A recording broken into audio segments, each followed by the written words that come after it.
Bienvenidos a la última reunión del Seminario de Teoría Jurídica de la Universidad de San Andrés, Urbi et Orbi.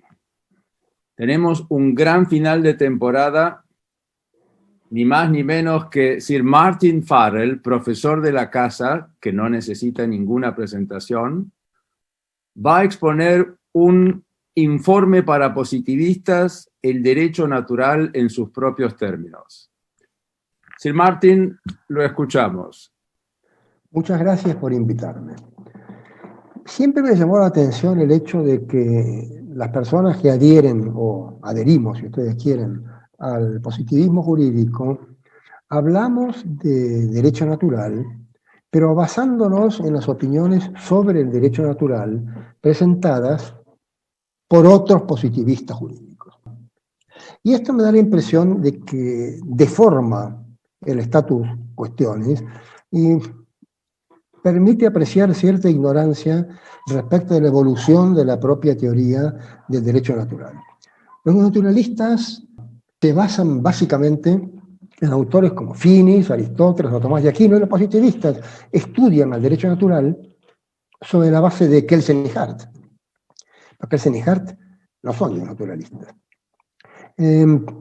Kelsen tiene varios escritos sobre derecho natural que son muy disímiles en contenido y también en cuanto a su calidad. En algunos de ellos es dogmático, no identifica ningún autor de derecho natural, simplemente le atribuye a la teoría, no dice la teoría de quién, determinados rasgos. Por ejemplo, que le imputa un fin o le imputa un objetivo a la naturaleza, un telos a la naturaleza. Esa es una de las acusaciones de Kelsen hace respecto al derecho natural. No dice quién hace esto. Le imputa confundir la categoría del ser con la categoría del deber ser y cometer entonces la falacia naturalista. Tampoco dice quién comete esta falacia. Por ejemplo, tal vez Francisco Suárez podría haber cometido esta falacia, pero Tomás de Aquino no parece, en cambio, haberla cometido. Después, en algunos otros artículos, Kelsen es más erudito y comienza a analizar autores de derecho natural, mostrando que los ha leído. Y entonces cita a Aristóteles, cita a Tomás de Aquino, lo cita de un modo preciso, y las críticas que hace son más focalizadas, pero no reconstruye la teoría de un modo positivo, sino simplemente en base a objeciones. Entonces no logra enunciar la teoría de un modo que sea inicialmente atractivo. Sabemos que Kelsen no es un naturalista, entonces no podemos pretender estudiar el derecho natural a través de la obra de Kelsen. Y Hart, cuando discute el derecho natural, lo hace en su polémica con Fowler, en su debate con Fowler, y tampoco se extiende mucho sobre la teoría. Lo único que dice es que no reconoce la separación entre el derecho y la moral. Hart hace un aporte allí para caracterizar el positivismo cuando dice algo puede a la vez ser derecho y ser a la vez tan iníquito que no merezca ningún tipo de obediencia moral. Tiene razón, pero no nos dice exactamente cuáles son las tesis del derecho natural que él está interesado en analizar, muchas de las cuales después reconoce en su contenido mínimo del derecho natural. Por otro lado, el debate con Fowler no es un buen lugar tampoco para entender el derecho natural, porque Fowler es un naturalista, como veremos después, muy heterodoxo. Pero no es un buen representante del derecho natural. Entonces, ¿quiénes son los buenos representantes del derecho natural? Hart, que no lo expone bien, termina su comentario con un consejo que es excelente. Y dice, bueno, si ustedes quieren aprender derecho natural, lean a los naturalistas. Lean a Tomás de Aquino, lean a Aristóteles. Este es un buen punto y este es un buen consejo. Es el consejo que yo seguí y que es el que motiva el trabajo que ahora les estoy contando. El derecho natural en los términos de los propios naturalistas. ¿Y qué dicen los naturalistas? Yo los he dividido en variantes, pero estoy buscando otra cosa a la cual voy a arribar al final del trabajo. Yo estoy buscando una condición que sea a la vez necesaria y suficiente para ser un naturalista, tal que si no la tienen, no lo son, pero si la tienen, lo son. Las primeras variantes que voy a analizar no cumplen con este requisito, por eso las puse al principio, son las más discutibles, y cualquier persona podría no adherir a estas tesis y sostener, sin embargo, que es un Dios naturalista. Lo que no va a poder decir si no adhiere a la última de las tesis que voy a exponer. La primera tesis es la que usualmente los positivistas le imputan a todos los Dios naturalistas. La tesis de que el derecho injusto no es derecho. Esta tesis es sostenida por muchos naturalistas. Por muchos naturalistas, antiquísimos, antiguos y contemporáneos, pero no por todos. No por los que han recibido mayor aceptación, no por los más difundidos en la época contemporánea. Pero sí, lo sostuvo Cicerón 50 años antes de Cristo, yo diría que es el que lo dijo con mayor claridad. No podemos llamar verdadera ley aquello que ordena lo que es dañino, porque la ley es la distinción justa entre lo correcto y lo incorrecto de acuerdo a la naturaleza. Clarísimo, no hay ningún problema. Esto es la variante de el derecho injusto. No, el derecho injusto no es derecho. Agustín de Hipona, a finales del siglo IV. Clarísimo. Una ley que no es justa no me parece a mí que sea derecho. Muy bien, muy claro, no hay ningún inconveniente, estamos de acuerdo en esto. Tomás de Aquino, no tan claro. Tomás de Aquino, voy a sostener que quería decir otra cosa, pero hay un momento en el cual dice, aquello que no es justo parece no ser de ningún modo derecho, de donde la fuerza de una ley depende de la extensión de su justicia. Y aquí en cita a Agustín, de manera que en esta parte de la suma, pero no en la parte más importante, defiende esta primera tesis. Suárez dice lo mismo y también mantiene exactamente la misma postura en el mundo de la política. Martin Luther King, ya se había difundido tanto la idea de que el derecho injusto no es derecho, que Martin Luther King en la carta de la cárcel de Birmingham dice, hay dos tipos de leyes, hay leyes justas y hay leyes injustas. Yo consideraría con San Agustín que una ley injusta no es ley en modo alguno. Bueno, dejemos a Martin Luther King, que no era filósofo del derecho, pero en los finales del siglo XX, Norman Kretschmann sigue diciendo exactamente lo mismo. Ya en los finales, Michael Moore, y en el siglo XXI aparecen autores como Mark Greenberg. Desde 50 años antes de Cristo hasta el siglo XXI, hay autores y un naturalista que han sostenido que el derecho injusto no es derecho. A Finis no le gusta nada la idea. Finis dice, es una tontería. A mí me parece lo mismo, pero lo interesante no es que me lo parezca a mí, que soy positivista, sino que se lo parezca a Finis, que es un naturalista. Esta tesis es muy mala, es una tontería.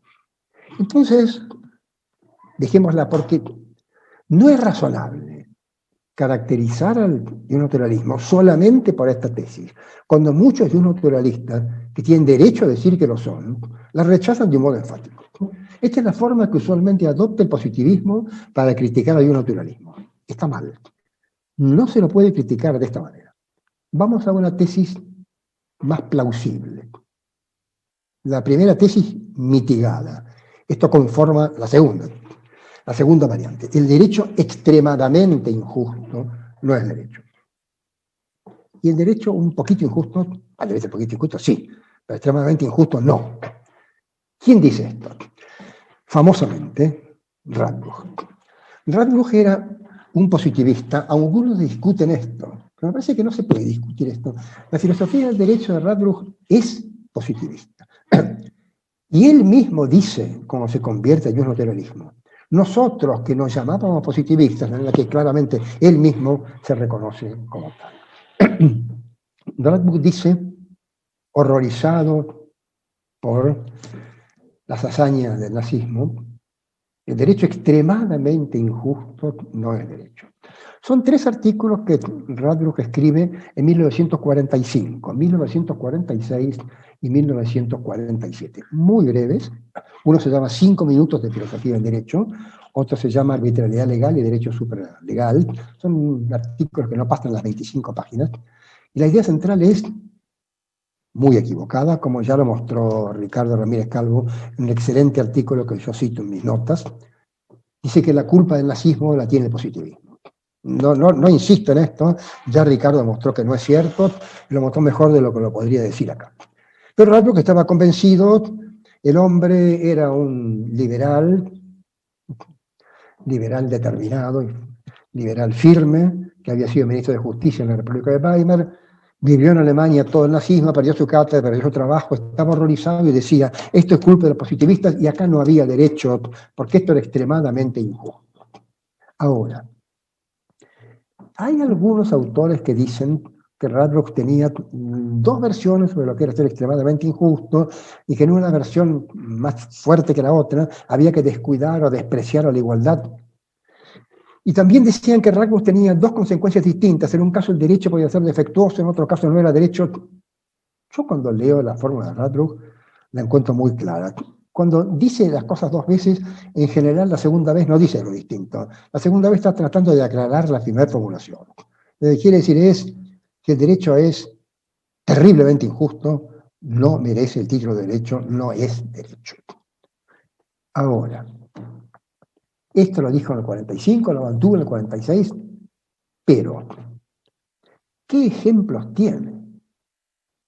Bueno, en el 45, 46, 47, el nazismo, por supuesto.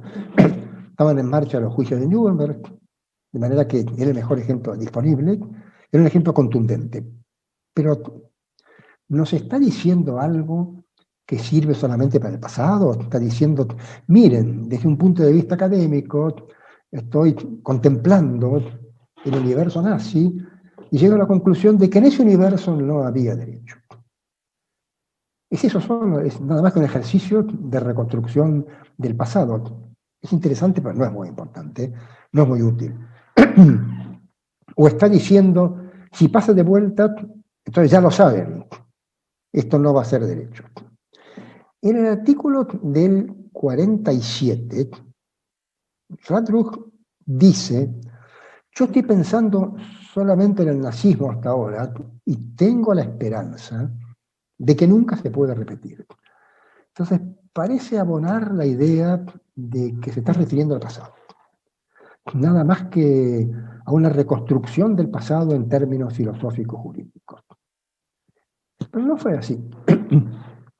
Porque cuando cayó el muro de Berlín y cuando se unificaron las Alemanias y cuando comenzaron los juicios a los alemanes del Este que habían ejercido funciones ejecutivas, también se juzgó a los soldados que custodiaban el muro de Berlín desde el lado oriental.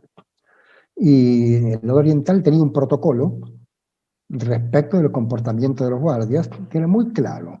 Los guardias eran jóvenes reclutas de 21 años, en un cargo no muy significativo, que habían nacido bajo el régimen comunista, que no habían conocido otro régimen que el comunista, y que tenían que, primero, dar la voz de alto. Segundo, disparar a las piernas. Y tercero, si aún así, después de la voz de alto, y después de disparar a las piernas, querían de todos modos cruzar el muro, dispararlos a matar. Uno de los guardias hizo eso, fue acusado, fue condenado, y el tribunal, utilizando la fórmula de Radbruch, que en Alemania popularizó Robert Alexi, lo condenó. Está bien, lo condenó a una pena mínima de 1 año de prisión, ya lo sé. Este es un caso de extrema injusticia. Un guardia de 21 años que le da la oportunidad de, primero de todo, pararse, después de ser simplemente lesionado, y después, insiste, ser disparado a muerte, que no tiene ningún poder decisorio, que sabe que corre él el peligro de ser fusilado si no lo hace. Ha cometido una extrema injusticia. como para ser mencionado en el fallo. Esto no es derecho, no obedeció al derecho, porque esto se ajusta a la fórmula de Radbruch. Tengo serias y fuertes dudas. También tengo dudas sobre la utilidad de la empresa de Radbruch. Entiendo perfectamente bien que Radbruch no podía proponerse una empresa distinta en 1945, pero nosotros sí. Podemos hacer otra cosa. En lugar de decirles a los nazis, lo que ustedes hacían no era derecho, pues yo les voy a contar cuáles son las nociones de derecho que voy a aceptar. Y les cuento algunas nociones en general socialdemócratas liberales. Sí, está bien, pero ¿qué creían los nazis que estaban haciendo? Ese es el diálogo que Radbruch nunca intenta entablar. Ese es el diálogo que interesa desde el punto de vista del derecho natural. ¿Qué decía Hans Frank? Hans Frank decía, el derecho es todo aquello que resulte eficiente para el pueblo alemán. Epa, ¿es eso en serio? Sí, para Hans Frank sí. Lo dice en un artículo importante que publicó en la Academia, en las anales de la Academia Nazi de Derecho. ¿Qué era el derecho para Alfred Rosenberg? El derecho es todo aquello que los hombres arios dicen que es. Epa, no tiene nada que ver con lo que pensaba Radbruch. Ni yo, ni nadie que esté haciendo filosofía del derecho en la época contemporánea. Pero ese es el diálogo. Mostrar a estos juristas alemanes, dicho sea de paso, los dos, Frank y Rosenberg, colgados merecidamente en Nuremberg, mostrarles dónde está el error, qué se proponían hacer, pero nadie puede juzgar que una persona fracasó en su noción de derecho sin determinar primero qué se proponía hacer con su noción de derecho. Los nazis no se proponían la misma tarea que Radbruch ni que nosotros. Es un diálogo que falta llevar a cabo. Y miren, es un diálogo que la gente no quiere llevar a cabo. Yo lo leo alemán y lo lamento. Me gustaría poder leerlo. Hace poco estaba leyendo, en una versión inglesa, a Kantorowicz. Kantorowicz entra en diálogo con Frank y con Rosenberg, y de ahí saqué yo las dos citas. Pues no puedo leer el original de Frank y de Rosenberg, aunque ahora he conseguido ubicarlos en inglés. Y Frank y Rosenberg tenían un pensamiento de Kantorowicz que consideraba digno de discutir. Kantorowicz ciertamente no era nazi. Yo pensé, cuando leía ese capítulo, qué interesante, podría haber dicho algo más. Se ve que entiende que hay que hacerlo, pero con el libro es muy chiquito, el libro es la definición del derecho, no dijimos nada. Pero cuando vuelvo atrás y leo la introducción, leo el prólogo del traductor, el traductor dice, bueno, algunas cosas le modifiqué a Kantorowicz. Primero de todo, hablaba muy bien inglés, pero cometió algunos errores en inglés y eso se lo corregí para que quedara mejor. Y segundo, empieza a tratar de refutar a Frank y a Rosenberg, y eso se lo saqué todo. Pues no vale la pena hacer esto. Pero no, eso es lo que más vale la pena en el libro, te equivocaste. Eso era lo interesante era leer eso. Entonces, primero de todo, ¿qué quería hacer Radbruch? Describir el régimen nazi desde su perspectiva, que dicho sea de paso es la mía también, ¿no? Eso no puedo dudarlo, es una perspectiva socialdemócrata liberal, y llegar a una conclusión distinta a la que llego yo, porque se le ocurrió primero que el nazismo es el efecto del positivismo jurídico, lo cual no es cierto, y segundo, que podía reemplazarlo con el naturalismo de lo extremadamente injusto, lo cual después voy a mostrarles por qué no funciona. Segunda tesis, si la quieren rechazar, no pasa nada. Pueden seguir siendo naturalistas. ¿Dónde estamos entonces en este momento? En la tercera tesis. ¿Qué dice la tercera tesis? La tercera tesis dice, el derecho defectuoso no es derecho. Bueno, ¿no es derecho en qué sentido? El derecho injusto es un derecho defectuoso, y el derecho defectuoso, ¿en qué sentido no tiene todos los atributos del derecho? Vamos a ver, ¿qué decía Tomás de Aquino? Cuando no decía que estaba de acuerdo con Agustín. Decía, El derecho injusto puede ser derecho, y él da muchos ejemplos de derecho injusto. O sea, el ejemplo de derecho injusto cree que el derecho injusto es derecho. Además, de alguna manera, suena demasiado contradictorio decir el derecho injusto no es derecho.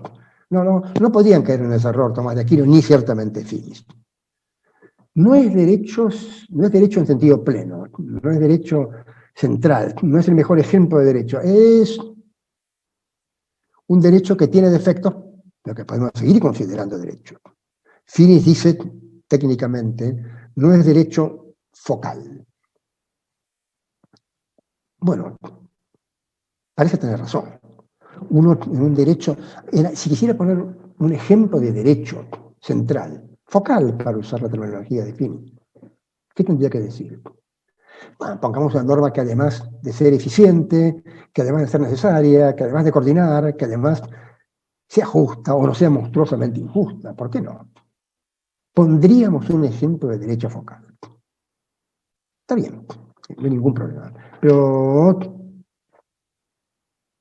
¿cuál es la consecuencia de que sea derecho defectuoso? ¿Qué pasa cuando no es derecho focal?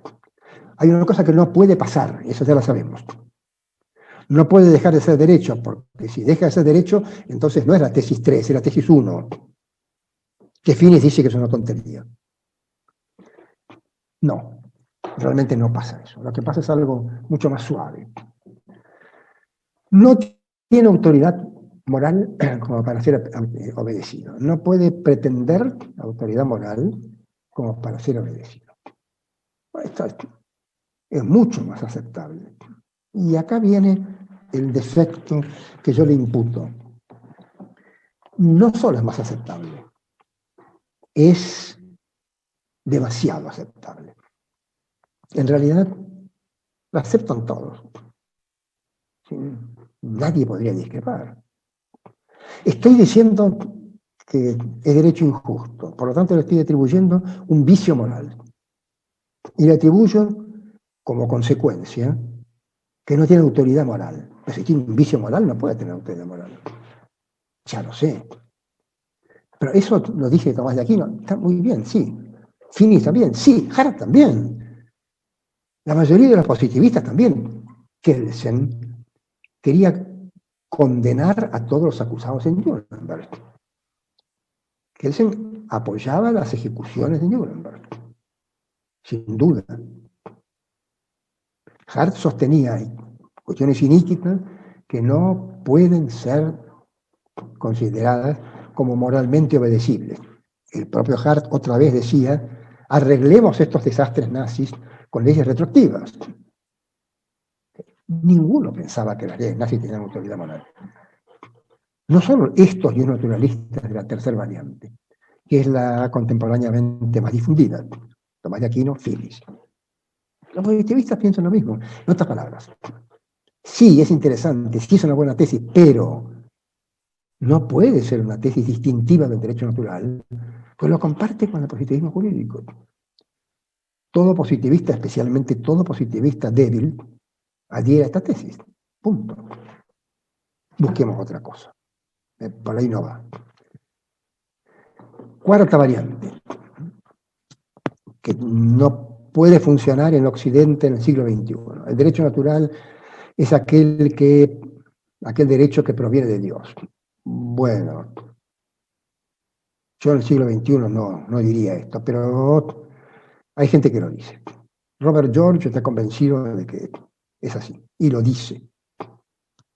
Hay una fuente divina del orden moral, etcétera, etcétera.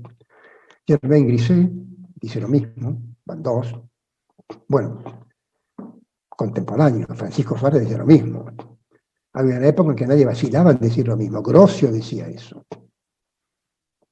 El derecho natural es la regla o dictado de la recta razón. Pero lo que convierte estos actos en prohibidos o en ordenados es Dios.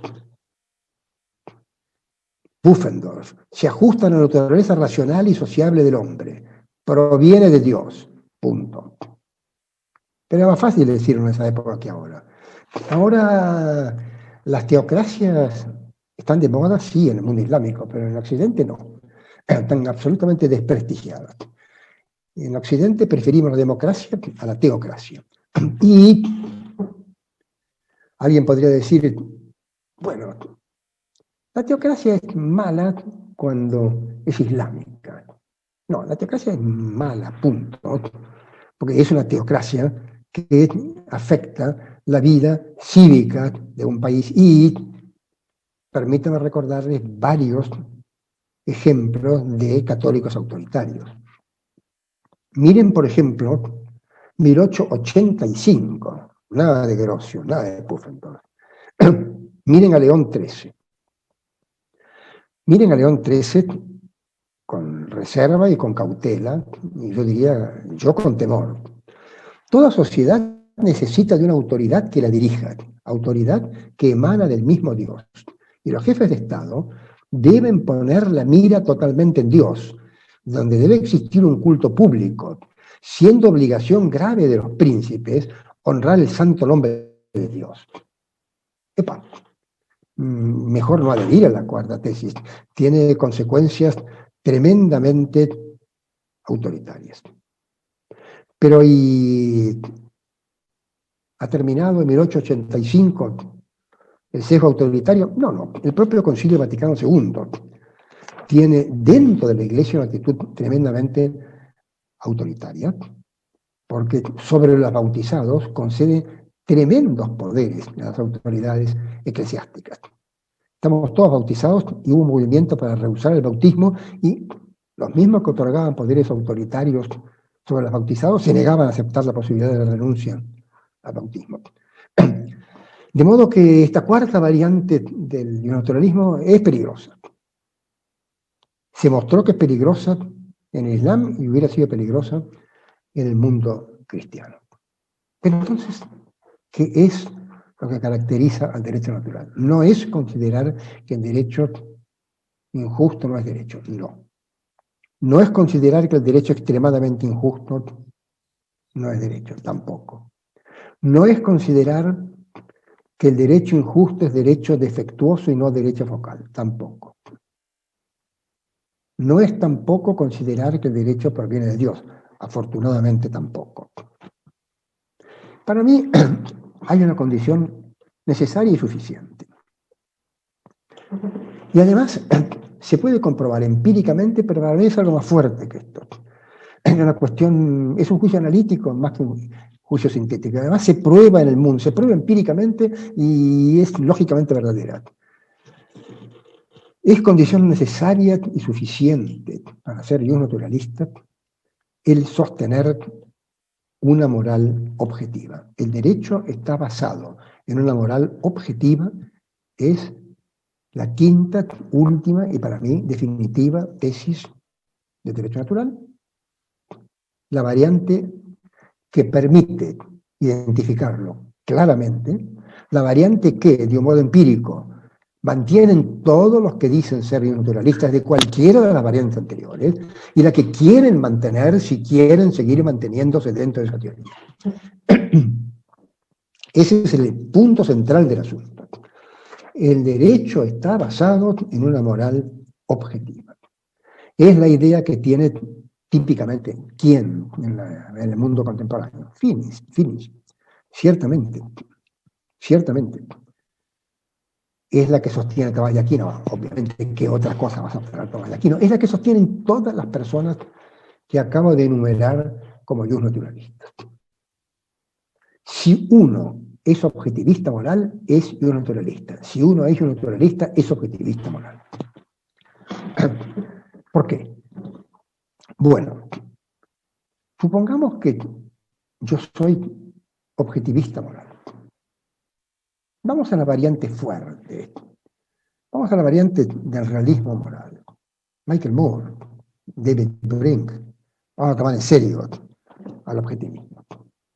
Entonces, no puedo aceptar el error, no puedo aceptar que una institución como el derecho, que se supone que goza de prestigio porque regula y coordina nuestra conducta, esté basada en inmoralidades objetivas. Le voy a dar otro nombre, le voy a dar otra caracterización, voy a decir cualquier cosa, voy a decir tal vez lo que decía Radbrook. No es derecho, no quiero decirles ni lo que es, pero no es derecho. ¿Cómo voy a ser tolerante con el error? La gente no tolera el error objetivo. No debe tolerar el error objetivo. Déjeme poner el ejemplo que siempre utilizo en estos casos. Si un maestro de escuela le enseña a los alumnos que los españoles llegaron a América en el siglo XIX, lo tienen que echar. Si el maestro invoca la libertad de expresión, lo tienen que echar igual. Si invoca el principio de tolerancia, lo tienen que echar igual. No hay ninguna excusa para no echarlo, no hay ninguna opción, no hay alternativa a echarlo. Bueno, de ese tipo serían los errores morales si la moral fuera objetiva. No se pueden tolerar. No se acepta tolerancia con el error.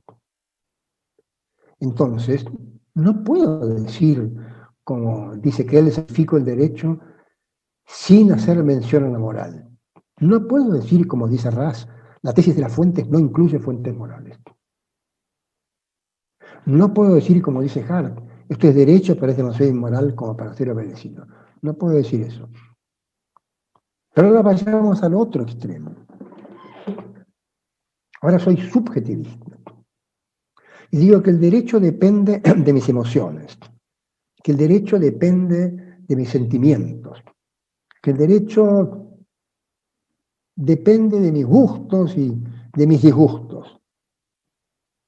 ¿Cómo podría exigir con esa moral una intolerancia? ¿Cómo podría decir, no voy a aceptar que no esté de acuerdo con mis gustos, que alguien que no esté de acuerdo con mis preferencias no puede dictar normas que voy a denominar normas jurídicas?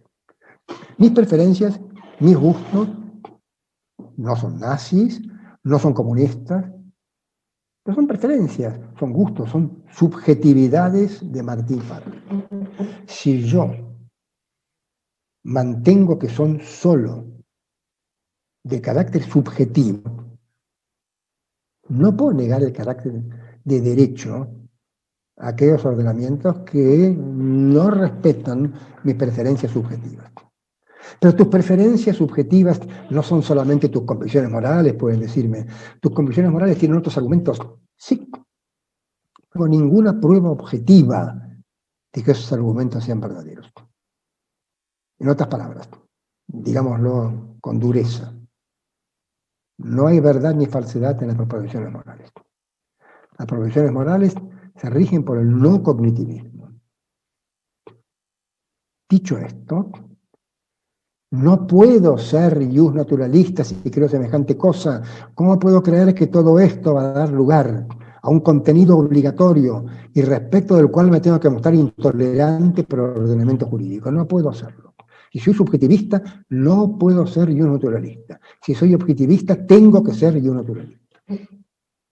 Ahora, ¿cuál es el problema? Podríamos decir, bueno, está bien. Ahora acá Martín describió todo este asunto, ya está. Lo único que tengo que hacer yo es decidir si soy objetivista o no, y ya está. Sale mi teoría filosófica. Es lo que yo creo. La metaética determina la filosofía del derecho. Ese es mi punto. La opción metaética determina la opción de filosofía del derecho. Punto. Voy a hacer eso. ¿Y por qué opto? Bueno, voy a optar por el objetivismo moral.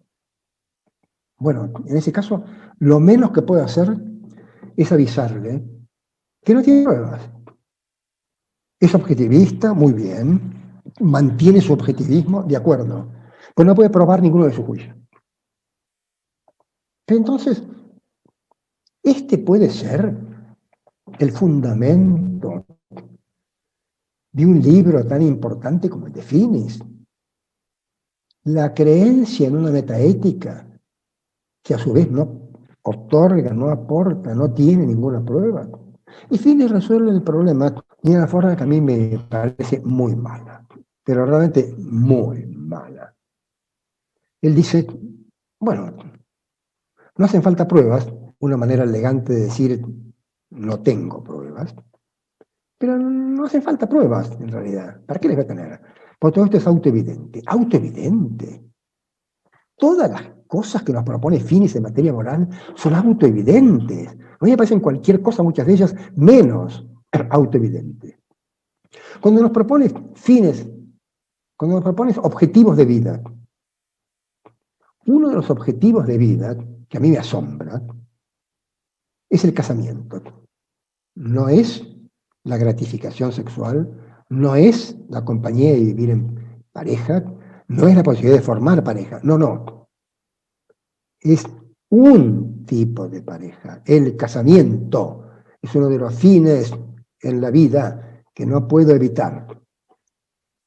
Y entre los fines de la vida figura el casamiento y no figura la felicidad.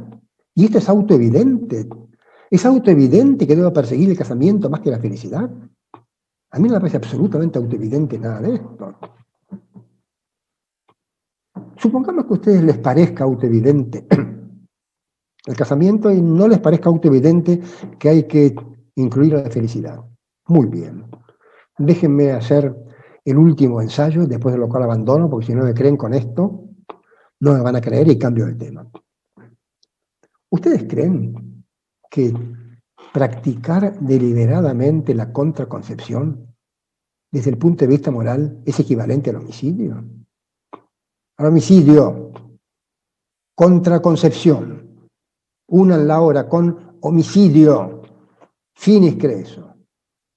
¿Cree que la contraconcepción es moralmente equiparable al homicidio? Esto es autoevidente. Me parece extraño. No. Esto quiere decir que la gente debería tener la prudencia que tengo yo. Es decir, no hay pruebas. Si no hay pruebas, mejor mantengo mi metaética como una metaética subjetivista. Dos aclaraciones más antes de terminar. La primera. No hablé mucho de Fuller, y tal vez debería haber hablado de él, porque tuvo su famoso debate con Hart sobre el derecho natural.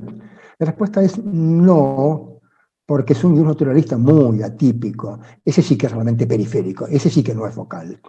Porque es un naturalista procedimental, no sustantivista, y el naturalismo es sustantivo, no formal. Él dice que es un naturalista, y sí, está bien, no es, pero es un naturalismo que no tiene un contenido tal que podamos juzgarlo como tal. Las leyes deben ser claras, precisas, no deben ser retroactivas. Todas son condiciones formales que, como perfectamente hizo notar autores tan disímiles como Hart y Dworkin, son compatibles con las mayores injusticias. Por lo tanto, por eso no hablé de Fuller. Y no hablé de Dworkin tampoco. Pero no quería omitir a Dworkin respecto de la clasificación. Dworkin claramente es un naturalista. Dejémonos de fastidiar con este asunto. Entra absolutamente en la clasificación de un naturalista. ¿Por qué? Porque entra absoluta y decididamente en la clasificación de objetivista moral, de hiperobjetivista moral. Y un punto final. Estuve hablando de metaética. Pero los naturalistas no solo hablan de metaética, en realidad hablan más de ética normativa que de metaética.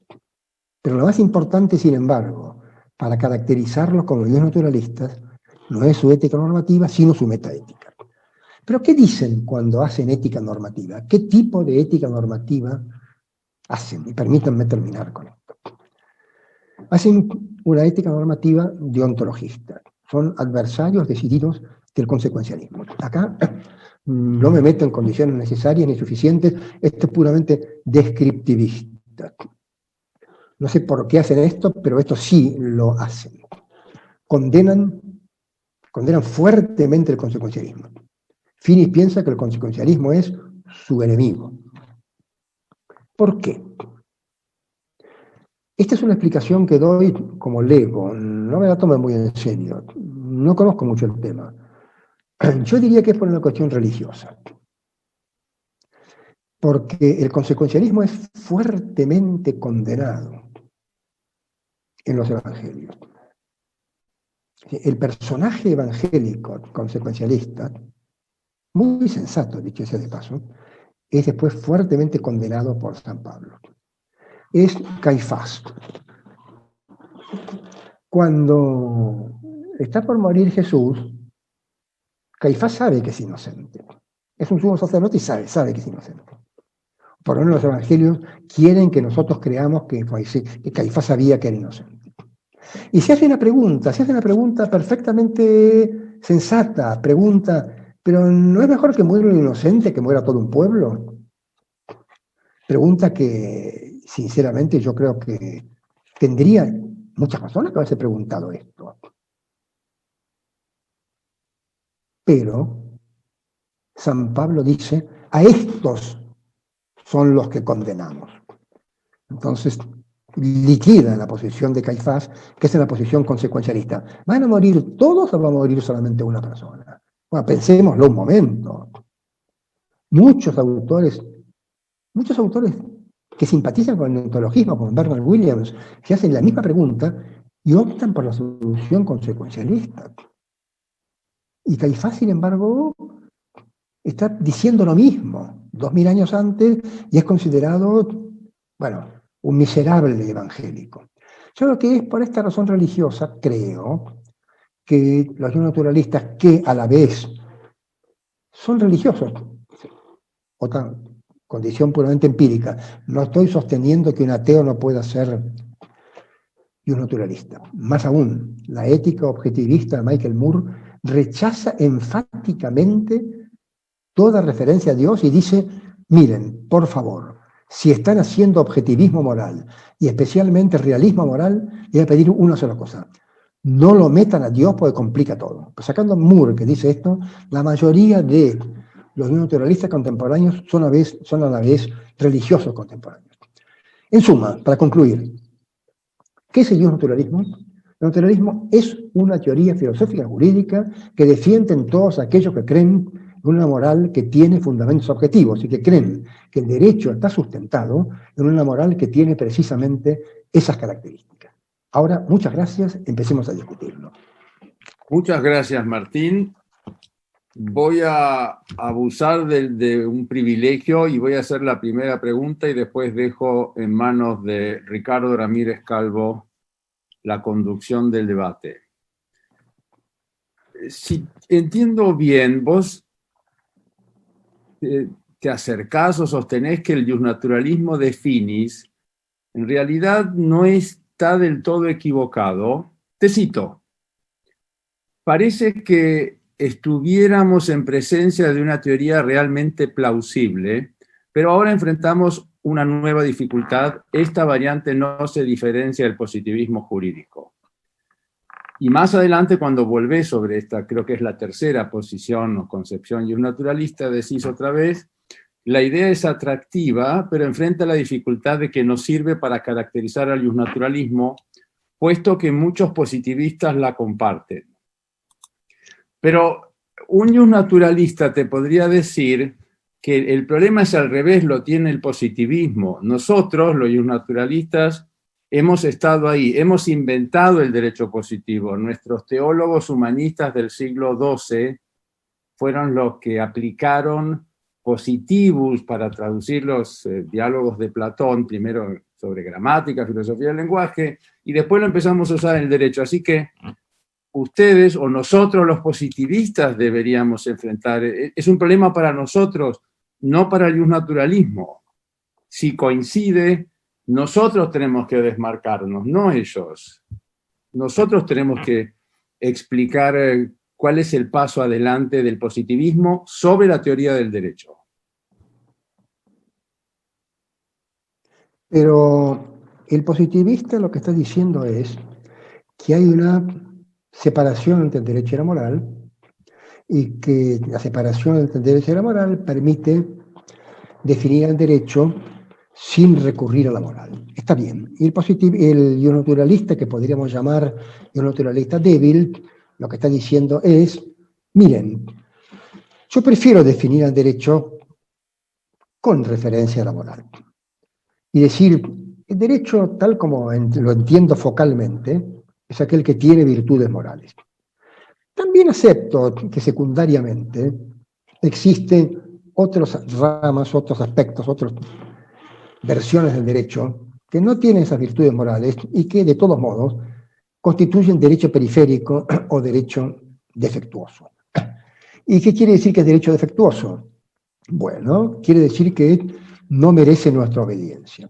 Ahora, en ese sentido, esta teoría, ¿en qué medida podemos asignarle una prelación respecto de las tesis positivistas, más allá de la mera cronología? El positivista lo único que dice es, miren, en mi primera versión yo discrepaba de esto, porque yo sostenía que no podía haber ningún tipo de derecho moralmente defectuoso. Estoy pensando en Hobbes. Y en ese caso lo que estoy diciendo es simplemente, no hay ninguna moral independientemente del derecho. Bueno, en este caso tenemos una versión de positivismo ideológico, y la versión del positivismo ideológico lo único que nos dice es, la moral es un subconjunto del derecho. Entonces, los segundos positivistas, los positivistas de segunda generación, son los que dicen, no, miren, perdón, la moral no es un subconjunto del derecho, la moral es independiente del derecho. Ustedes fíjense cómo evoluciona esto. Primero aparecen los naturalistas que dicen que el derecho es un subconjunto de la moral. Después aparece Hobbes y dice la moral es un subconjunto del derecho, y ahora venimos nosotros y le decimos que son dos conjuntos distintos, basta de subconjuntos. Entonces me parece que es un aporte, el aporte de los que podríamos llamar positivistas jurídicos en lugar de denominarlos positivistas ideológicos. Creo que es un aporte que puede solapar en algunos casos el positivismo débil con el naturalismo débil, pero que dice cosas en las cuales los naturalistas originales no pensaban. Los positivistas originales, a la Hobbes, tampoco pensaban. Creo que hay una diferencia entre Tomás de Aquino, Hobbes y Hart, y dicen tres cosas distintas. Aunque solapen en algunos casos, Hart con fines, bueno, en la época contemporánea, sí, los dos leyeron a Hobbes, los dos leyeron a Aquino, y los dos pueden haber extraído algo y hacer una síntesis, pero me gustaría decir, pero ¿qué positivista actual sostiene que hay que obedecer moralmente al derecho inmoral? Nadie. Sí, pero Ras cree que hay que obedecer a veces el derecho que es injusto para evitar... Es el mismo argumento de Tomás de Aquino, el escándalo, las consecuencias escandalosas. No, lo que Ras dice es que muchas veces debemos considerar desde el punto de vista jurídico que todas nuestras razones quedan desplazadas por las razones jurídicas. Pero no está diciendo que esa sea nuestra guía moral, lo que está diciendo es que eso es lo que el derecho pretende que hagamos. En ese sentido, sí, hasta ahí, la idea es positivista ideológica. Mira, son razones excluyentes, no me vengas con otra historia. Lo que vos tenés que hacer es leer lo que dice la ley, y listo. Todas las demás cosas dejarlas de lado. Pero no dice que hagamos esto en nuestra conducta diaria, como decía Hobbes. Dice, esto es lo que el derecho pretende. El derecho pretende autoridad. Y es correcto, estoy de acuerdo con él. El derecho pretende autoridad, es muy cierto, lo cual no quiere decir que deba tenerla en todos los casos cuando es gruesamente inmoral. El propio Ras reconoce, cuando Ras nos pide que elijamos opciones de vida, en Morality of Freedom nos dice, solamente elijan entre buenas opciones de vida. Él tiene un lugar para la moral independiente del derecho. Digamos, creo que hemos progresado desde el medioevo. Creo, un poco hemos progresado, digamos, en filosofía del derecho, hacemos distinciones que ellos no hacían.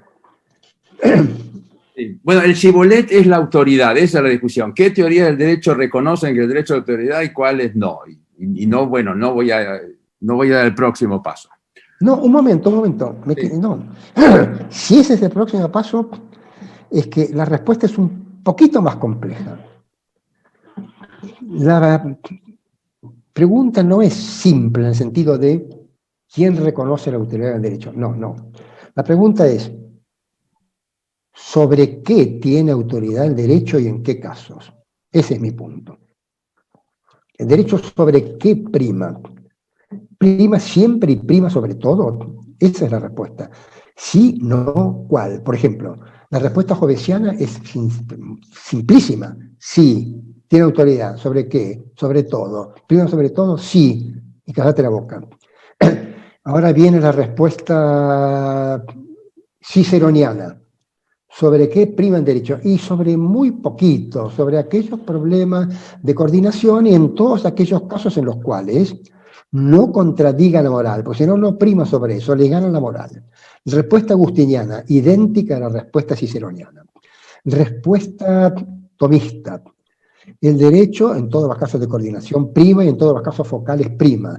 Pero en los casos periféricos tampoco prima, porque en realidad en muchos de esos casos prima, en todos esos casos prima la moral porque el derecho carece de autoridad. Y para un positivista débil, bueno, y incluso en algunos casos inmorales, ten en cuenta la prudencia, no seas estúpido, ten en cuenta lo que te puede pasar y fíjate si no tenés que obedecer algunas normas inmorales, etcétera, etcétera. ¿Sobre qué prima? Y en esa escala, que va desde Hobbes, prima sobre todo, hasta Cicerón, no prima prácticamente sobre nada. Mejor lee eso de moral y deja el derecho para después. Porque Cicerón lo dice con toda claridad. Las cuestiones jurídicas son más interesantes, pero las cuestiones morales son más importantes. Entonces, ¿es sobre qué prima? Si vos miras la primacía del derecho, cuanto más prima el derecho, más positivista sos, hasta que terminás en positivista ideológico. Esa es mi idea. Muy bien. ¿Querés que repreguntar o querés que arranque yo con las preguntas? Por favor, empezá, Ricardo. Después te voy a pelear un poco si tenemos tiempo, Martín. Muy bien. Con un poquito de Raturug, pero supongo que vamos a estar de acuerdo. Pero la primera pregunta es, ¿cómo lo calificarías a Alexis? Porque Alexis se califica como no positivista, pero no se quiere, por lo menos parece no admitir ser un naturalista. ¿Vos cómo lo caracterizarías? Vos me preguntaste, arrancaste la pregunta diciendo, ¿cómo la calificarías a Alexis? Y le pondrí un 4. No, tenés razón. En realidad es como leí mal. Es como lo caracterizaría. Le 4 y le diría, esforzate más y trata de producir algo bueno. Eso es lo que le pondría. Eso sí, calificarlo le pondría un 4. Clasificarlo es más importante. Primero de todo, es difícil clasificarlo por la cosa rara que hace él. Poner no positivista, no quiere usar algunos términos y pone el negativo. Y es muy difícil calificarlo, pero yo diría que no es un positivista fuerte, ciertamente. Ahora, la idea que él sostiene de la ponderación, la verdad es que me parece una idea muy mal delimitada. La idea de la ponderación, el que la maneja mucho mejor, sin referirse al derecho, es David Ross en el aspecto ético. David Ross nos dice cómo ponderamos los juicios morales. Si nosotros leemos la idea de Ross en ética, y la aplicamos en el derecho, es exactamente la misma idea de Alexis, pero mejor precisada. En lugar de tener obligaciones morales prima facie, tenemos obligaciones jurídicas prima facie, y tenemos que ver qué es lo que está en favor de la obligación y qué es lo que cuenta en contra de la obligación. Por ejemplo, ¿qué pasa cuando entra en conflicto el derecho de propiedad con el derecho de libertad de expresión? Como ocurrió en aquel caso en Estados Unidos, en los cuales se quería panfletear políticamente en la playa de estacionamiento de un supermercado. El supermercado dijo, no, la playa es mía. Los panfletistas dijeron, está bien, pero no tenemos otro lugar en este pueblo para manifestar nuestras ideas. No tenemos dinero para televisión, no tenemos dinero para diario, no tenemos que hacer nada. ¿Qué podemos hacer acá? Y la Corte dijo, es cierto, hay dos derechos. Propiedad, por un lado, es verdad que el supermercado es el dueño. Es verdad que otros también tienen el derecho a la libertad de expresión. ¿Qué podemos hacer? Y vamos a adoptar aquella solución que lastime menos al derecho que va a perder en este caso. Miren, si no pueden panfletear, no les queda nada del derecho a la libertad de expresión. Mientras que si el supermercado no puede hacer lo que se le dé la gana en la playa de estacionamiento, lo sigue haciendo en las góndolas, en los lugares a donde cargan los carritos y en todo el resto del supermercado. ¿Quién gana? Ganan los panfletistas. Esta es la ponderación de Alexis aplicando la teoría de Ross. Yo creo que en lugar de leer el libro de Alexis, uno tendría que leer The Right and the Good, el libro de Ross, que es muy útil para la ponderación en el derecho. No entiendo cómo Alexis consiguió esta tremenda popularidad que tiene, no lo logro entender. No lo logro entender. No es un buen filósofo del derecho. No puedo coincidir más con vos. No se puede, no es un buen filósofo de derecho, están tanto disponibles tantos otros, digo. No sé por qué puede competir, digamos, mano a mano con Raz o con Hart.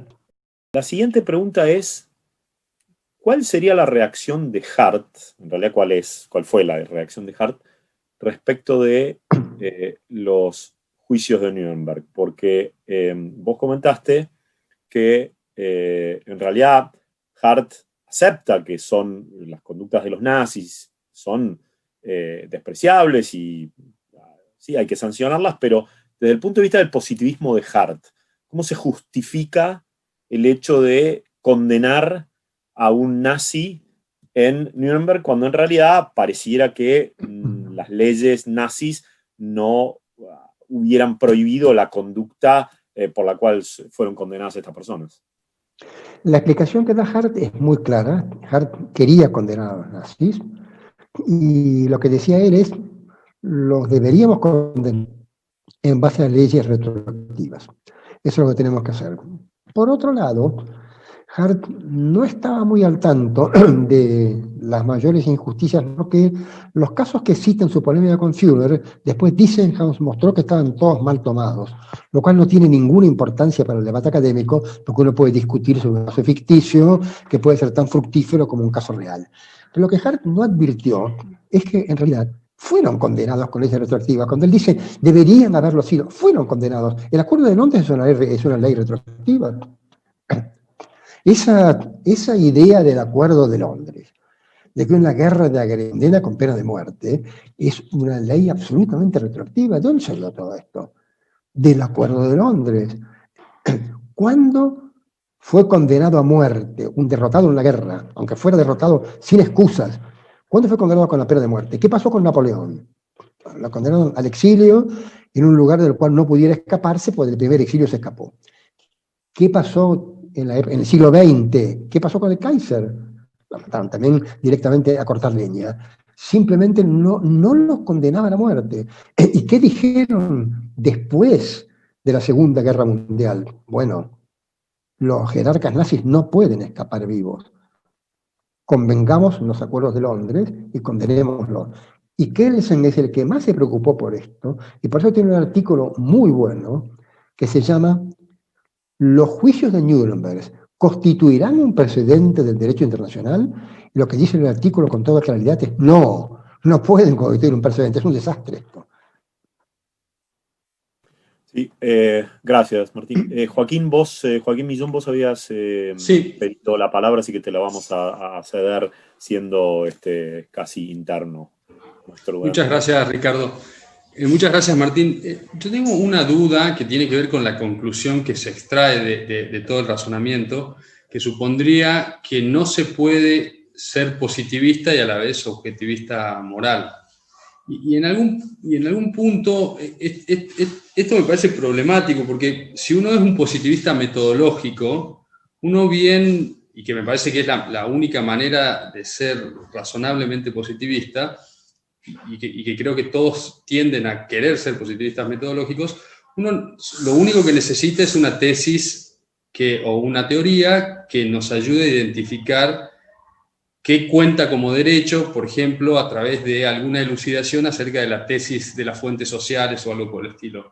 Y en ningún sentido uno necesita tener, como parece la idea sugerir, una tesis acerca del razonamiento práctico. Para ser positivista metodológico, lo único que necesito es identificar el derecho, como un sommelier puede identificar un Malbec u otro vino, sin decirnos absolutamente nada de por qué debemos beberlo. En otras palabras, yo pienso que uno puede, con una tesis de las fuentes sociales, identificar el contenido del derecho en distintos sistemas jurídicos y no decir absolutamente nada, y creo que los positivistas tienen que callar, acerca de si debe ser obedecido ese derecho. Esa es la primera pregunta. Perfecto, contesto porque es mejor ahora, es más claro. Cuando uno se preocupa por el positivismo metodológico, lo primero que advierte es que cualquier variante se tiene que evaluar, porque no hay ninguna teoría del derecho, por más positivista que sea, que pueda dejar de hacer evaluaciones. Ahora, ¿qué tipo de evaluaciones puede hacer? Puede hacer evaluaciones directas o evaluaciones indirectas. Las evaluaciones directas son evaluaciones morales. Yo acepto que un positivista puede resistir las evaluaciones directas y hace en cambio evaluaciones indirectas. Las evaluaciones indirectas son evaluaciones sobre lo que es importante. ¿Cuáles son los rasgos importantes que tiene que retener para reconstruir su teoría? Porque si no hace evaluaciones ni directas ni indirectas, no sé cómo puede seleccionar su material. Todos seleccionan su material. De verdad que todos evalúan. Pero yo acepto que la evaluación indirecta no es una evaluación moral. Pero mi pregunta es, ¿por qué un teórico del derecho se conformaría con hacer evaluaciones indirectas? ¿Por qué se detiene ahí y no pasa a las evaluaciones directas? ¿Por qué es subjetivista? Porque si fuera objetivista moral, automáticamente incluye evaluaciones directas. No cabe duda. Y si no están convencidos, vean el mejor ejemplo para mí de comparación entre evaluación directa y evaluación indirecta, que es la tesis doctoral de Julie Dixon, Evaluation and Legal Theory. Julie Dixon lo que hace es comparar estas dos cosas y dice, miren, yo prefiero a Ras, y le voy a comparar con Finis. A ver, lógicamente, ¿qué es Finis? Y es un tipo que hace evaluaciones directas. ¿Y qué es Ras? Un tipo que hace solamente evaluaciones indirectas. Uno es positivista, otro es naturalista. De alguna manera, esta idea de Julie Dixon, Andrés, contestaría también a tu pregunta de para en definitiva al positivismo del naturalista. ¿Y por qué se detiene Ras? ¿Es estúpido Ras? ¿Se detiene antes de hacer evaluaciones morales? ¿Por qué lo hace? Porque sabe que las evaluaciones morales son subjetivas. ¿Y por qué Finis no se puede detener? Tampoco es estúpido Finis. ¿Por qué arranca con evaluaciones indirectas y después pasa a las directas? Porque cree, o sabe, o lo que fuera, que la moral es objetiva y no puede prescindir de ellas. Yo creo que la idea de Julie Dixon explica perfectamente tu punto, Joaquín. Y la segunda pregunta nada más que eso, a comparar un positivista con un naturalista, desde el punto de vista metodológico, que es el que te interesa a vos. Y la segunda pregunta tiene que ver con esta presunta inconsistencia entre la idea de ser objetivista moral y no poder ser tolerante. Uno podría pensar que es posible tener o abrazar ciertas ideas morales. Me parece que la metáfora del profesor enseñando un curso de historia erróneamente, me parece que es distinto a enseñar historia que se compone de asuntos factuales, de preguntas acerca de la moral. Me parece que es diferente la moral de las cuestiones de la historia.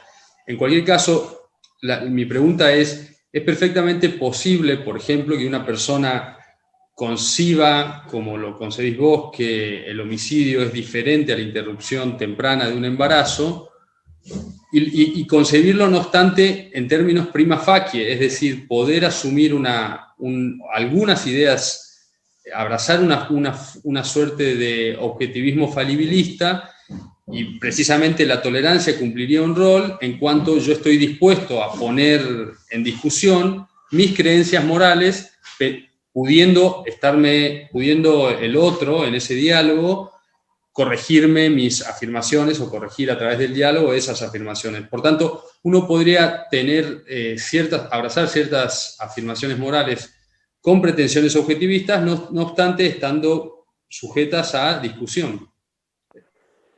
Primero, y eso sería consistente con la tolerancia. Primero, quiero modificar tu versión del argumento de Finis porque sos demasiado contemplativo, demasiado bueno con Finis. Finis no dice que no hay diferencia entre el homicidio y la interrupción temprana del embarazo. Dice que no hay diferencia entre el homicidio y la contraconcepción. Okay. Eso es lo que es tan horrible, lo que dice. Es que es autoevidente. Mucho peor que lo que le atribuís vos. Después, por supuesto que la historia no es la moral, pero eso lo queremos vos y yo porque no somos realistas morales. Si somos realistas morales, la historia es como la moral. Ese es el punto. Vos y yo somos seres que mantenemos una ética, somos tolerantes, Yo en el caso mío, porque no soy objetivista moral, entonces desde luego que no es lo mismo la historia que la moral, desde luego. Pero por un objetivista moral no hay diferencia entre la geometría y la moral. Hay verdad, si hay verdad y falsedad, estamos listos.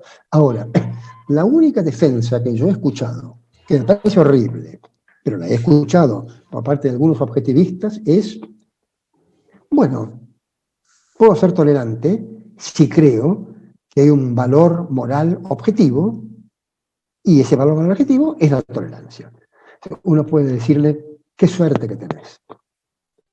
Entre tu conjunto de valores morales objetivos, que no sé de dónde los sacaste, que no podés probar en ningún lado que los tenés, y que no sabes nada, justo tenés uno, que es el valor moral de la tolerancia. Qué suerte, mira, te felicito por lo suertudo que sos. Pero sacando esa suerte milagrosa que tienen, sacando eso, no he encontrado ningún argumento que me permita mostrar que hay diferencia entre la moral, la historia, la geometría o la física. Cuando uno es cognitivista o no cognitivista, si vos podés conocer que el agua hierve a los 100 grados, haces un experimento y lo conocés, no podés tolerar que un tipo te diga que hierve a 40 grados. No se puede tolerar. Es un idiota que no sabe hacer experimentos. Y si a vos te dicen que la contraconcepción es tan inmoral como el homicidio, y esto lo dice el realismo moral, entonces sos un idiota si no entendés que la contraconcepción es idéntica al homicidio. Y no te pueden tolerar. No te lo pueden tolerar, ¿con qué consecuencia? No pueden vender contraconceptivos. Vos no podés permitir homicidios. No podés llamar derecho a una práctica que permite la contraconcepción. Entonces es otra cosa. Y esto a mí me parece indigerible, porque no encuentro ninguna prueba de lo segundo, y en cambio tengo miles de pruebas de que el agua hierve a los 100 grados. Gracias, Martín. Gracias a vos. Martín, te voy a llevar a un tema, este es mío, que sabes que me encanta, que es Radbruch. Te voy a leer dos afirmaciones de Radbruch de 1932 para ver si no te parece que en realidad es un poquito un exceso decir que Radbruch era un positivista. Porque, por ejemplo, en 1932 Radbruch dice: el derecho es la realidad que tiene el sentido de servir al valor jurídico a la idea del derecho. El concepto del derecho está, pues, alineado en la idea del derecho. La idea del derecho no puede ser otra que la justicia. Y después te dice, el derecho puede ser injusto, pero es derecho en tanto su sentido es ser justo. Por lo cual pareciera que, sé que, ojo, estoy extractando, y hay otros que me podrías refutar diciendo, tiene un montón de afirmaciones que sí son muy positivistas. Estoy tratando de encontrarla. Están, si querés, buscarlas en el libro de Stanley Paulson. Estoy tratando de encontrarlas en el trabajo que tengo acá. Ah, ok. Entonces, el tema es, ¿no te parece como que en realidad Radbruch mantiene una cierta coherencia, más allá de que para mí es un incoherente, pero mantiene una cierta coherencia en el sentido de que antes y después de la guerra él dejaba una ventana abierta para escaparse, para tratar de no aplicar el derecho cuando le parecía que el derecho podía llegar a ir en contra de una idea que él tenía en la cabeza de justicia, y con el sentido también de que él era un socialdemócrata, como vos lo dijiste, y que al principio de su actividad inicia en el imperio, y los socialistas en el imperio son obviamente opositores al Kaiser, y bueno, el hecho de dejarse un poquito la puerta verde, y es positivista cuando la ley le gusta, y deja de ser positivista cuando la ley no le gusta. Bueno, encontré la cita. La cita que me permite sostener a mí que es positivista es la que dice: no importa lo injusto que pueda ser el derecho en su contenido, él cumple un propósito, a saber, el de la certeza jurídica. Despreciamos al pastor que predica en un sentido contrario a sus convicciones, pero respetamos al juez que no permite que se lo aparte de su lealtad al derecho por su sentimiento conflictivo de lo correcto. Porque el dogma tiene valor solo como expresión de la fe, mientras que el derecho tiene valor no solo como el resultado de la justicia, sino como garantía de certidumbre jurídica. Es el deber profesional del juez el convalidar las pretensiones del derecho respecto de su validez, el sacrificar su propio sentido de lo correcto a la orden autoritativa del derecho, el preguntar solo por lo que es legal y no si es a sí mismo justo. Por lo menos, digamos, los dos hemos puesto a Radbruch a una luz que permite que, vos podés llamarlo yo naturalista, yo puedo llamarlo positivista, pero los dos podemos llamarlo confuso, porque sostiene, una teoría sostiene la otra. Podemos agarrarnos de cualquier lado. De todos modos, hay un punto tal vez a mi favor, y es que en sus últimos artículos, en los del 45 en adelante, él dice, nosotros nos llamábamos positivistas. Lo dice él mismo. Él se llamaba a sí mismo positivista. Sí, eso es absolutamente cierto. Él se llamaba positivista. Pero tiene esas posturas como que pareciera que se dejara abierta la puerta de escape todo el tiempo. Y de hecho, su incoherencia, después de la guerra continúa, porque a pesar de que él escribe todo eso, después forma parte de un círculo de juristas de Heidelberg que se dedican a defender a los jerarcas nazis, pidiendo que los liberen. No sabía. Sí. No sabía eso. Tremendo. Lo que pasa es que muere relativamente rápido. Pero, o sea, su incoherencia es una cosa muy extraña. Muy extraña. Un tipo muy extraño, muy difícil de encasillar. Vos, Andrés, tenías algo, ¿no? Un segundo, quería decirte una cosa. Quería decirte que Radbruch se hace famoso por sus últimos 3 artículos. La filosofía del derecho de él no sale de los límites de Alemania. Por ejemplo, cuando la publica Harvard, la publica en un libro junto con otras 2 filosofías del derecho, porque sola no merecía ser publicada. Entonces, digamos, Radbruch es famoso por su conversión. Antes de su conversión era un filósofo alemán más, pero no era, digamos, tan renombrado como lo hizo su conversión al positivismo. Sí, es tal cual así. Él se hace famoso por sus escritos después de la guerra. 45. Y que además. En el 32 no era famoso, en el 45 claro, sí. Y que además le sirven a todos los nazis, a todos los jueces que habían sido parte de los tribunales nazis para justificarse y decir, no, yo no tuve la culpa, claro. Yo no me quedó más remedio. Por supuesto. Fue Kelsen, no fui yo. Claro, la culpa fue. Claro, pues eso. Andrés. Sí, aprovecho la oportunidad a ver si puedo hacer una defensa como abogado del diablo de Finis. El naturalismo de Finis, él dice, es difícil para los que hacen taxonomía de textos, porque es una ética, una filosofía política y una filosofía del derecho, todo por el mismo precio. Y según él, el naturalismo, digo el de Finis, estamos hablando de Finis.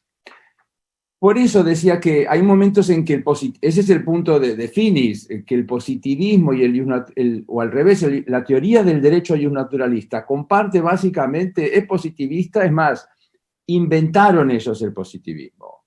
Lo que llama la atención o lo que quizás molesta o repele es que al lado de esa teoría del derecho viene su ética y su filosofía política. Y esto nos lleva, por ejemplo, entre otras cosas, a la lista de bienes y cómo él fundamenta los bienes.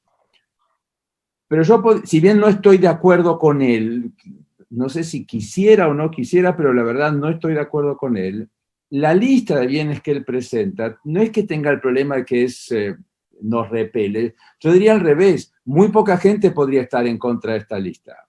Vida, conocimiento, juego, experiencia estética, amistad, racionalidad práctica. Y yo agregaría religión, a pesar de que yo, la verdad, soy ateo, pero algo en la religión debe haber que tantos seres humanos creen en ella.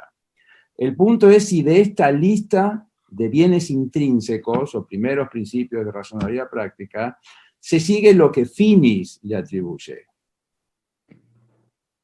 Entonces, me puede repeler, no sé, yo puedo creer que el aborto ya es hora de que sea un derecho, por ejemplo, un derecho en sentido estricto.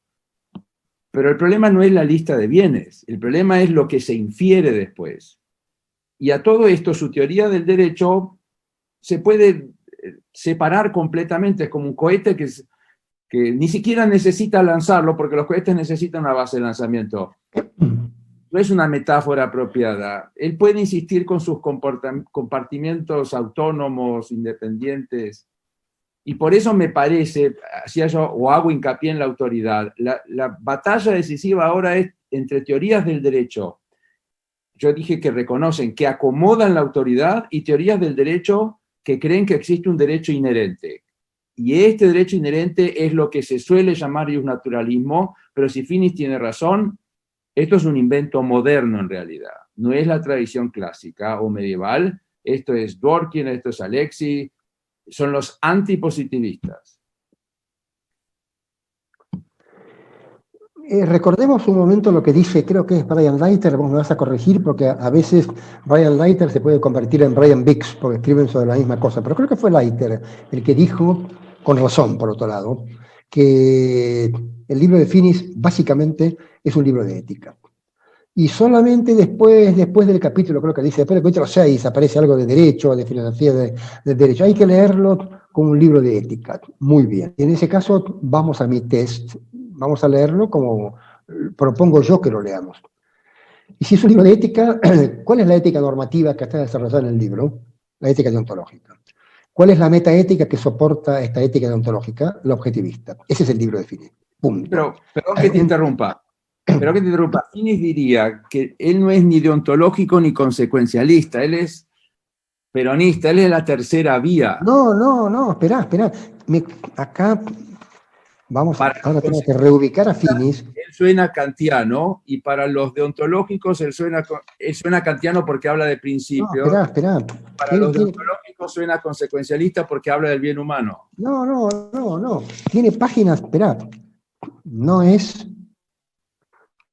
es muy sencillo encontrar las citas de Finis acá, pero él tiene páginas muy duras contra el consecuencialismo. No. Es un enemigo. Dice, el consecuencialismo es nuestro adversario. El consecuencialismo es perjudicial. El consecuencialismo es dañino. Esperá, te lo estoy citando de memoria. Mi punto es que hay planteos teleológicos. Están los que hablan de deberes y están los que hablan de fines. Y dice Finis, en realidad... No.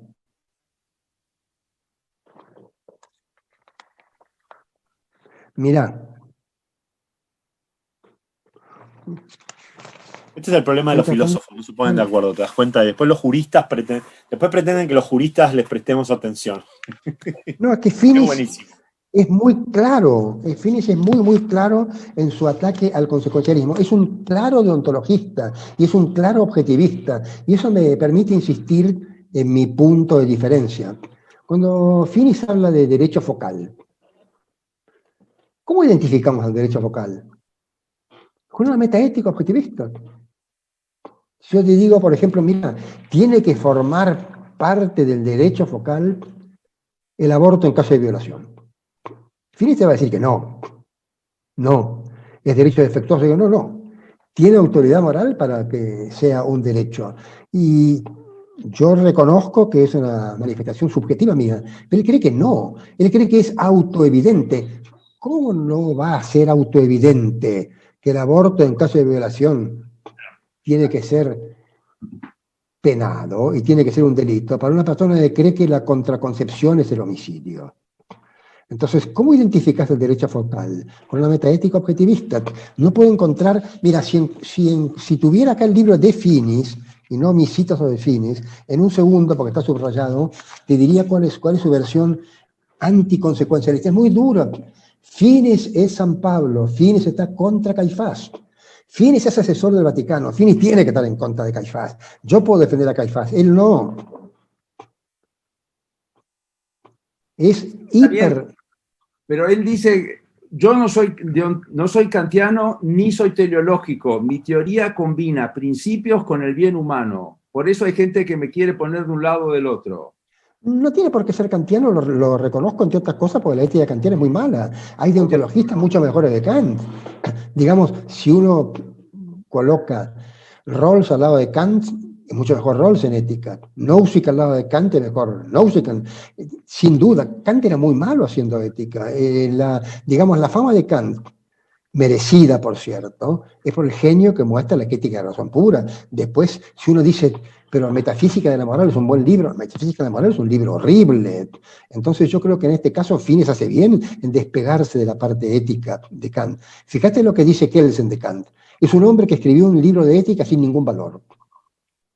Entonces, el punto es, ¿qué quiere decir y qué fines? Vos fíjate todas las vueltas que da Finis para no usar la palabra Dios cuando está hablando de derecho natural. Hay un momento en que habla de, porque no quiere usar la palabra Dios, no quiere mostrar que es un católico militante, no quiere decir que es deontologista, no quiere decir que es objetivista. Bueno, oíme, es un tibio, ¿qué le pasa? No, claramente, es un católico, deontologista y objetivista, como son todos los católicos practicantes, asesores del Vaticano, sino no son asesores morales del Vaticano, y mantiene como consecuencia de su ética una teoría moral que, otra vez como consecuencia de su ética, es incompatible con el positivismo, que deriva de una ética objetivista que lo obliga a un contenido determinado para el derecho focal. No lo estoy criticando, eso como libro de derecho es interesante leer, como libro de ética no.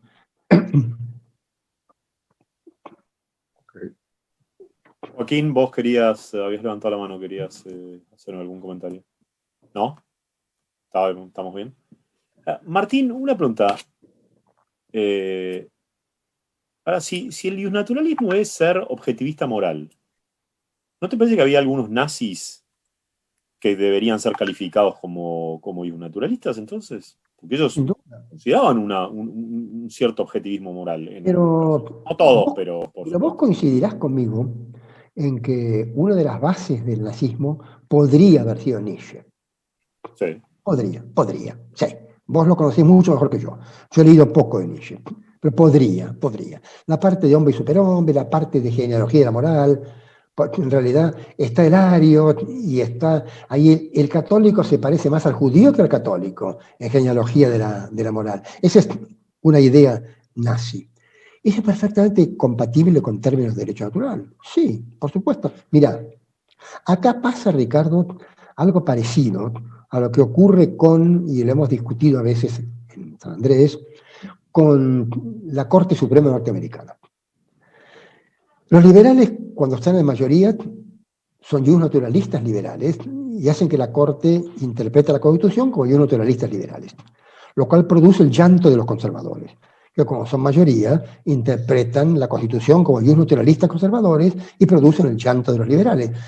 Bueno, eso pasa en el naturalismo también. Mirá, los católicos lloran cuando encuentran una idea y un naturalista que no sea católica. Bueno, yo te doy una, Dworkin. Mirá, Dworkin es una pesadilla, ¿sabes por qué? ¿Sabes por qué Dworkin es una pesadilla para la UCA? Porque es un naturalista, objetivista moral, y cree que tenemos que abortar.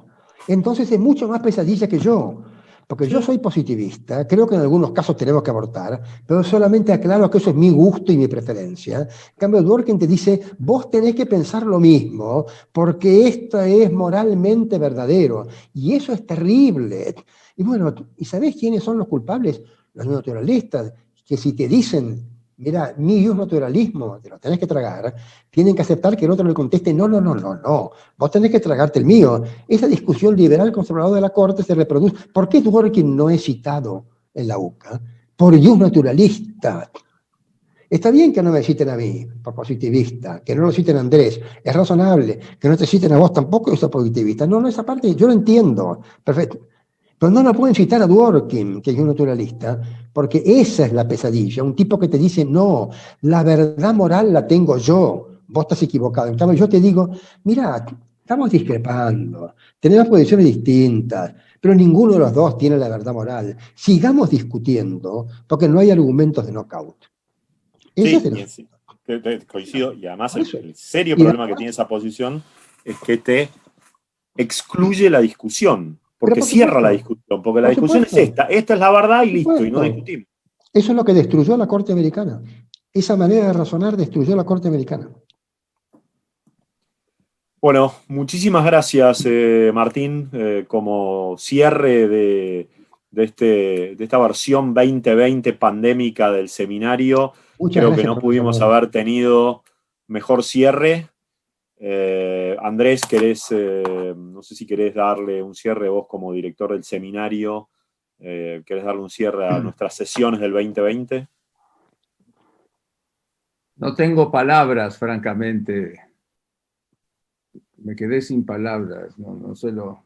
Iba a leerle a Martín un pasaje para cerrar, quizás sería un pasaje acorde, que dice que lo que trataba de expresar, creo que el punto de Martín es que por más que Finis crea que está en el medio no existe y hay que elegir, uno es deontológico o consecuencialista. Pero lo que dice Finis es la ética, la dicotomía entre teología y consecuencialista o teleológica no acomoda a la ética platónica, aristotélica o tomista, o que sea razonablemente sustancialmente razonable. Porque los términos morales, correcto, incorrecto, deber y obligación, vicio y virtud, expresan requerimientos del razonamiento práctico, pero esos requerimientos no son nada sino las implicaciones de la persecución integral de las formas básicas del bien humano. A eso me refería, que él no se reconoce. Contestale con una frase política. John, a los tibios los vomita Dios. Sí, pero ese es el punto que yo quería hacer. Bueno, muchísimas gracias a todos, sobre todo a Sir Martin por el honor de haber aceptado exponer en la última reunión del seminario. Tenemos grandes planes para el año que viene. No sé si vamos a poder superar este año, es muy difícil. El segundo acto es demasiado difícil. Es un acto muy difícil de seguir, como se dice en inglés. No sé si María quiere decir algo, la directora del departamento, en cuyo caso declaramos solemnemente. No sé si María quiere decir algo. Solo agradecer mucho a Martín por este lujo de, la verdad, un cierre de lujo a nuestro ciclo 2020, y agradecer mucho al doctor Rossler por haber dirigido esta nueva versión del Seminario de Teoría Jurídica, que también ha sido algo nuevo para todos y la verdad va a ser difícil de superar. Un año muy interesante, pero no dudo que le daremos batalla el año que viene para superarlo. Me gusta mucho que sea Martín, que ha sido, bueno, durante mucho tiempo, históricamente, el director de este seminario, que hoy ayuda en este cierre y nos ha, la verdad, dado una lección maravillosa. Muchísimas gracias a todos. Muchas gracias. Gracias Martín. Gracias a ustedes. Chau.